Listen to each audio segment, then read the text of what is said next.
first of all, you're ruining your own reputation. Secondly, you're betraying your profession, your professional oath. Thirdly, you are betraying your country because you're doing harm to your country, because you're creating the impression that this administration cannot be fought for all of the illegalities that we've been talking about. Right. This is an administration that is punishing people because the president is a convicted felon and is angry that he was almost brought to justice, and he wants to inflict harm on the government, and also his people he wants to inflict harm on our legal system, and he also wants to deter people from fighting back to all the illegal things he's doing. Something just happened on Live TV that could haunt Donald Trump forever. This wasn't a rally gaffe, a courtroom blunder, or another late-night tweet. It was a public dismantling of the Trump myth, stripped down piece by piece in real time. And the man delivering the blow wasn't a prosecutor, a political opponent, or even a journalist. It was George Conway, the one person Trump can't easily dismiss or silence. Calm, steady, and unnervingly precise, Conway tore into Trump's political failures, his mounting legal crises, and without warning the illusion of his marriage. The way Conway laid it out didn't sound like speculation, it sounded like evidence. And for the first time, Trump looked like the one on trial.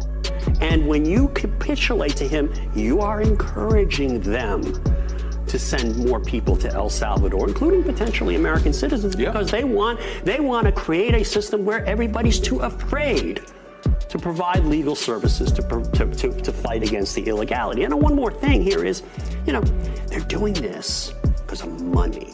Money, and here's what's going on with this. The firms that are capitulating, and I know this because I spent 30 years practicing at a law firm that did mergers and acquisitions work, okay? And it's a very lucrative form of work, and you get paid only if the deals go through. And you get paid a significant amount, a percentage of the deal. It's lucrative business, and it's fine business in ordinary times. And they're afraid that the government won't approve the deals of their clients. Well, sorry, guys, you're destroying your reputation in an environment where there aren't going to be any deals because the president is destroying the economy and the U.S. dollar. So you are doubly foolish. Conway didn't just hurl insults. He delivered a surgical strike aimed at Trump's most sensitive pressure points: control, image, and loyalty. He painted a portrait of a man not only losing political battles, but losing his grip on reality. Then came the real bombshell. Conway gave voice to what many had whispered, but few dared say out loud. Melania's silence isn't loyalty, it's leverage. Every cold glance, every public absence, every carefully timed reappearance isn't random. Conway argued, it's calculated, it's survival. And if Conway is right, the former First Lady may be holding the kind of evidence that could destroy Trump more effectively than any prosecutor ever could. The only question is, when will she use it? One of the things that is sort of interesting about the Trump people is they're not loyal to each other, and not even to Trump in some ways. I don't mean the Trump voters, but I mean the people around him. They are all as self-interested as him. They are all trying to make money by acting as gatekeepers to Trump. I guess they don't like me, but let me just tell you, these are losers from day one. Guys like Bill Kristol, he's 0-32. George Conway, you take a look at him. Just take a look at that guy. The man's a stone-cold loser. So they should not call it the Lincoln Project. It's not fair to Abraham Lincoln, a great president. They should call it the Losers Project. Okay, thanks. The audience wasn't hearing gossip, they were witnessing a political autopsy. Conway dissected Trump's behavior like a crime scene investigator, mapping patterns so unsettling that veteran political analysts fell silent.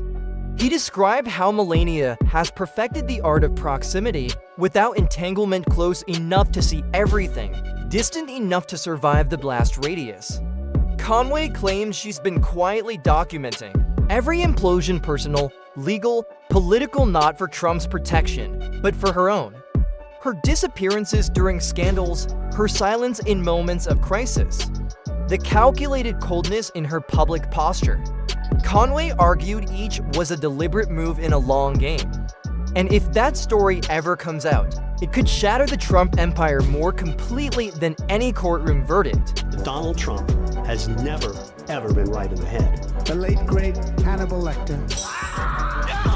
He's a wonderful man.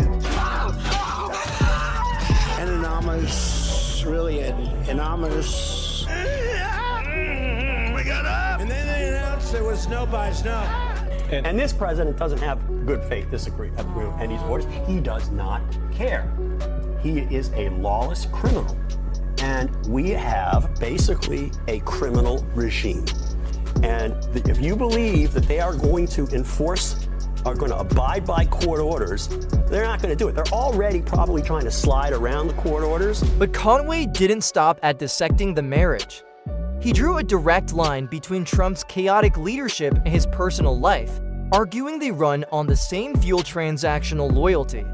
He demands it, but he never gives it, Conway said, locking eyes with the camera.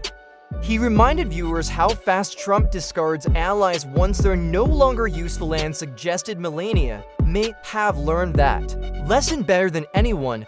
What if, Conway implied, she's been quietly preparing for the moment when turning on Trump isn't just an option, but a necessity? The idea hit like a thunderclap because if Melania flips, the shockwaves won't just tear through their marriage, they'll rip into history. They don't want to obey laws, they don't want to obey rules, they don't think they apply to them. And Donald Trump has no moral conscience and no empathy. He does not care about anybody else other than Donald Trump. Which is why, in this first term, he said, Article 2 lets me do whatever I want, Article 2 of the Constitution. The first Trump term, which I call Shit Show 1, was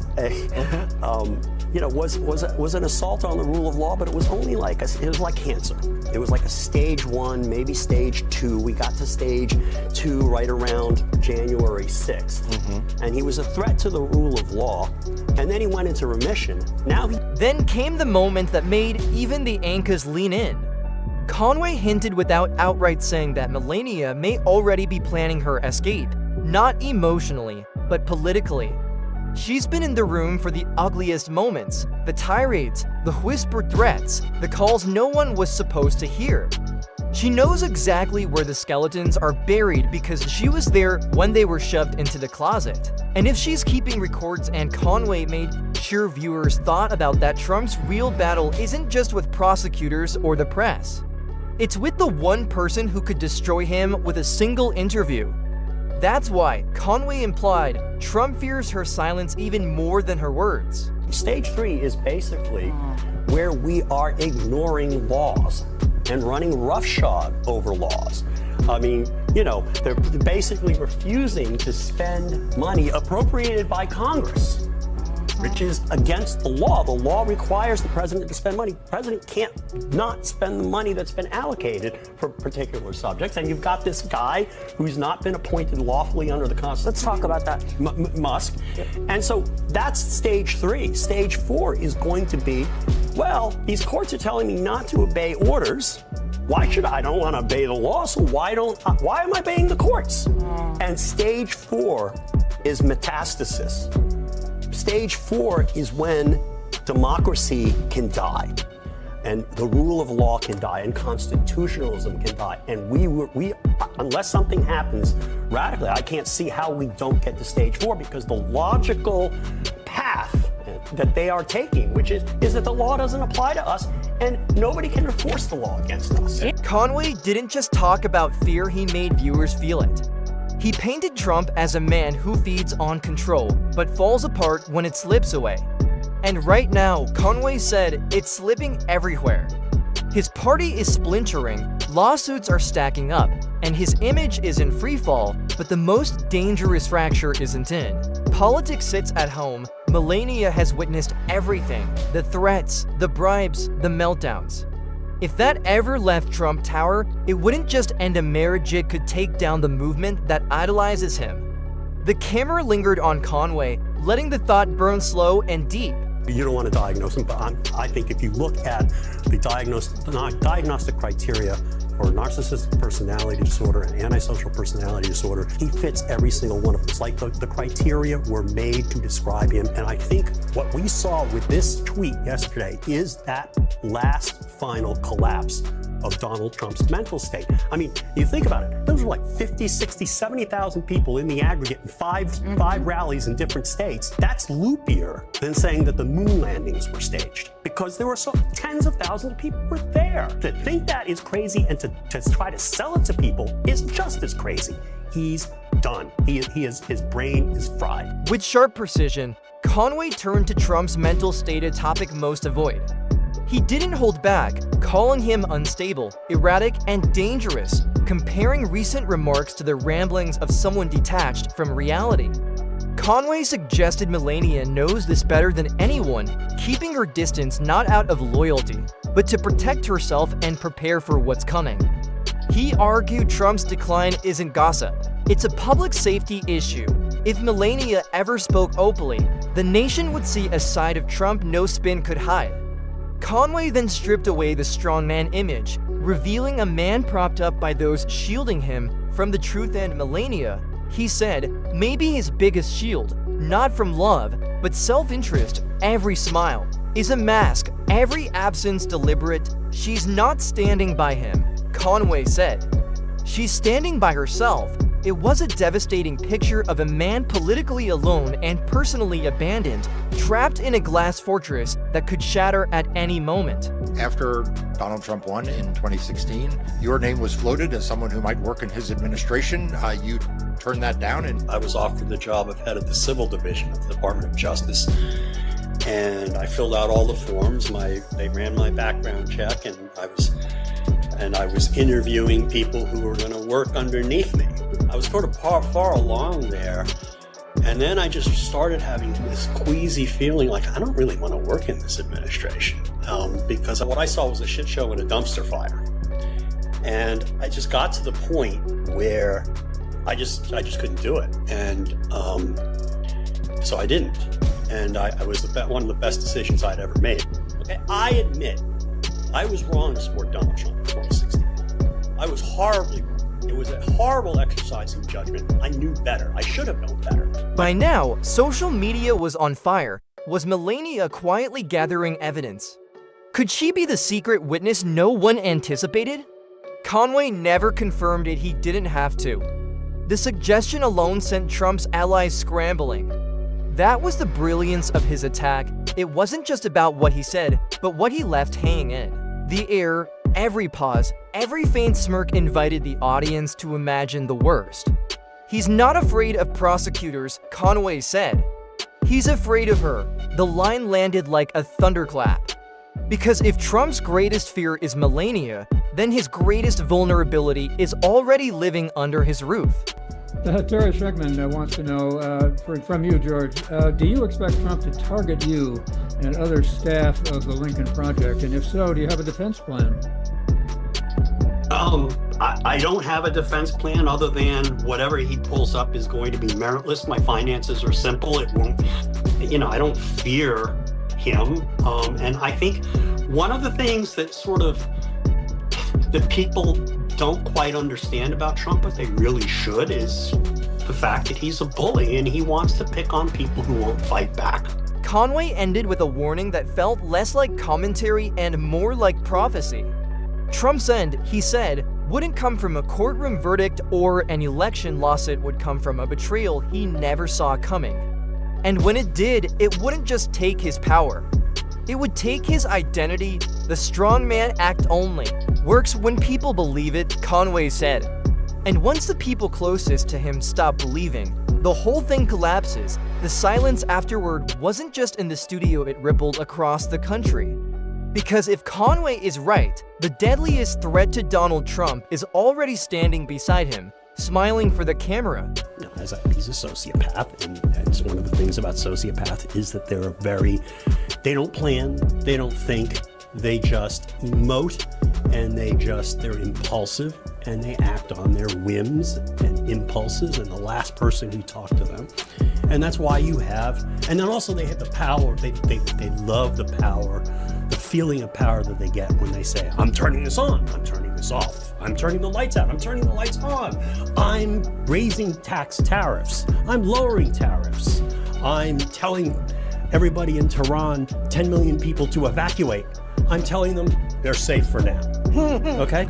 He gets off on that. And then he gets bored with what he said yesterday. And of course, he doesn't necessarily remember what he says or care what he says yesterday. So tomorrow's going to be something else. Now, the cracks in Trump's empire aren't just visible, they're splitting wide open. The investigations circling him have gone from whispers in the shadows to roaring storms, armed with subpoenas and stacks of evidence. Former allies are flipping like dominoes, each testimony another nail in the coffin. Financial fraud, hush money, classified documents. It's all piling into a mountain of scandals so high, even his golden elevator can't lift him over it. He can scream witch hunt until his voice breaks, but facts don't bend to slogans. The closer the prosecutors get, the more reckless his moves become. And desperation in politics, that's the unmistakable scent of blood in the water. This is Donald Trump leading the Republican Party off the cliff. This is a man for whom there is no bottom.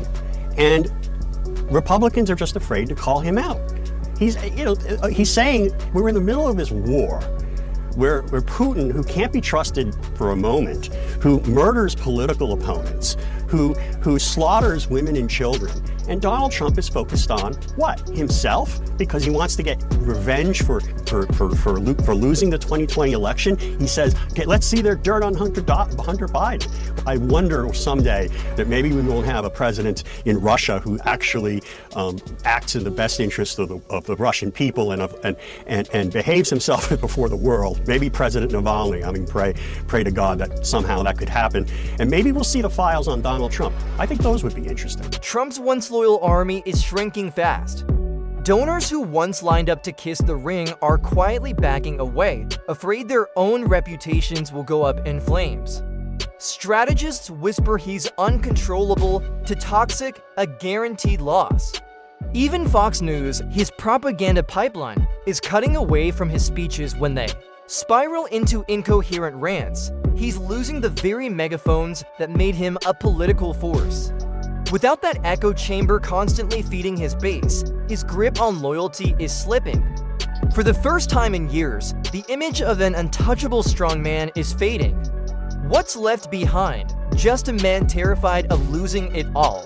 Absolutely, I do think that. I think it was most propitious timing. I think this needed to be done no matter who the Democratic nominee was, for the simple reason that Donald Trump has been getting basically this easy pass, double standard on his behavior, because we've seen so much of it, and it's basically been normalized, even though it's completely bizarre. We almost kind of don't bat an eyelash at him talking about sharks and electrocution and Hannibal Lecter.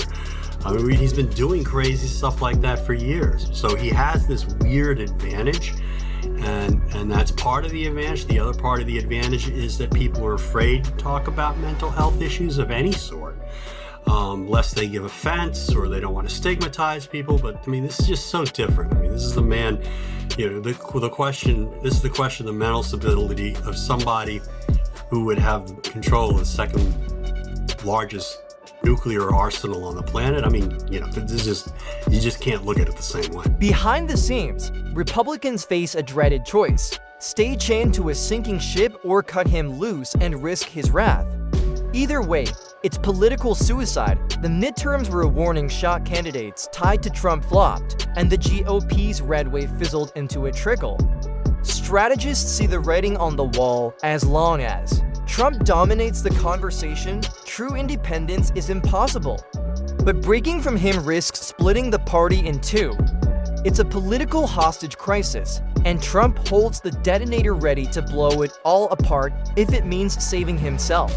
He can't help himself but emotionally react to things. But one of the things that he's a narcissistic sociopath. That's the thing everyone has to kind of get used to. It's the reason why You cannot normalize him. You cannot treat him like a normal human being because he's not. He is unwell. And that's why he can't follow, he's not going to be able to follow his lawyer's directions. That's why, he played right into the plaintiff's hands in the E. Jean Carroll case. They're trying to show basically he's a jerk. And what does he do? He acts like a jerk right in front of the jury. He shows disrespect for the jury. And the fact of the matter is, he's saying, "Oh, none of this ever happened." Well, okay, where's your testimony? The myth of Trump as the inevitable kingmaker is crumbling. Polls that once stood like fortresses now swing wildly. His legal bills drain his war chest faster than donations can refill it.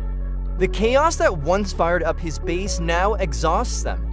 Even rallies the lifeblood of his movement shrink, with empty seats glaring. Under the spotlight, enemies smell opportunity, friends smell fear. In politics, momentum is everything, and Trump's is rolling backward down the hill. This isn't a stumble. This is the beginning of the end. The other thing that he did was to show that this is his modus operandi. He intends to. He's willing to use the threat of violence or to incite violence in order to coerce government officials to either forego enforcing the law against him or to, violate the law as he sought to have Pence and members of Congress do on January 6th. And when the end comes, it won't be a clean fall. It will be a spectacular implosion, the kind that history books dissect for decades.